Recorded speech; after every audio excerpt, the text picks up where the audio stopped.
J'ai pris cet objet-là. Cet objet-là, c'est un tube de prélèvement, un prélèvement sanguin.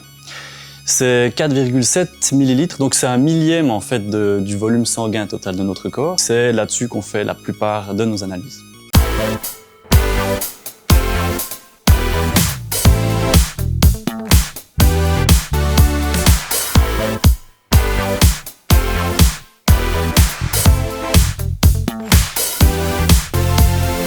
Je suis employé par Admed Laboratoire, qui est un laboratoire médical, pour faire une formation post-graduée de 4 ans pour devenir FAMH. FAMH, c'est en quelque sorte un biologiste médical.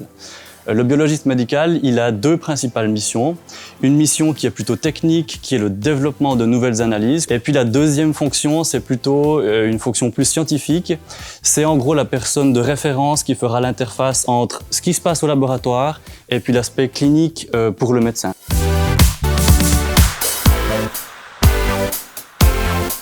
Ok, alors parmi les différentes compétences que j'ai développées ici durant mon cursus universitaire, peut-être la plus importante, c'est la gestion de projet. Parce que quand je suis arrivé en doctorat, j'ai dû développer mon projet de A à Z. Une deuxième chose, c'est la rigueur scientifique, parce qu'en étant scientifique ici, en ayant publié des résultats, on doit montrer une certaine rigueur dans tout notre travail. Et la troisième chose, c'est peut-être lié à la communication. On doit communiquer des résultats pour pouvoir les faire publier par des journaux scientifiques. Et puis toute cette communication, elle est utile aujourd'hui pour expliquer, non seulement communiquer avec les médecins, communiquer éventuellement avec les patients et puis avec les techniciens en général, pour expliquer le bien fondé de ce qu'on fait et des projets qu'on a en route par exemple.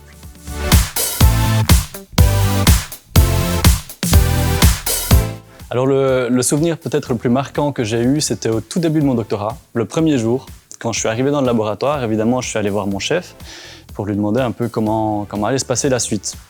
Il m'a dit « Ah ben écoute, suis-moi, on va te chercher un bureau ». Donc on a parcouru le labo, on a trouvé un bureau libre avec un PC.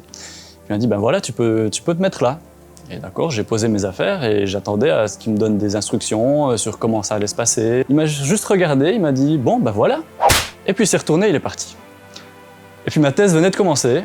J'ai compris que je devais juste compter sur moi-même, sur ce que j'avais envie de développer, le projet que j'avais envie de faire. Et puis c'était vraiment très représentatif de ce que j'ai vécu finalement et c'était une expérience incroyable.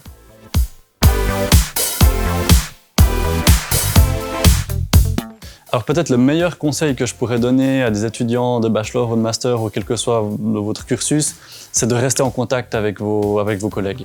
De rester en contact, c'est vraiment important pour la suite de votre carrière, c'est quelque chose qu'on sous-estime souvent, mais on estime que 60 à 80% des jobs qu'on peut avoir après des études, c'est grâce à des contacts.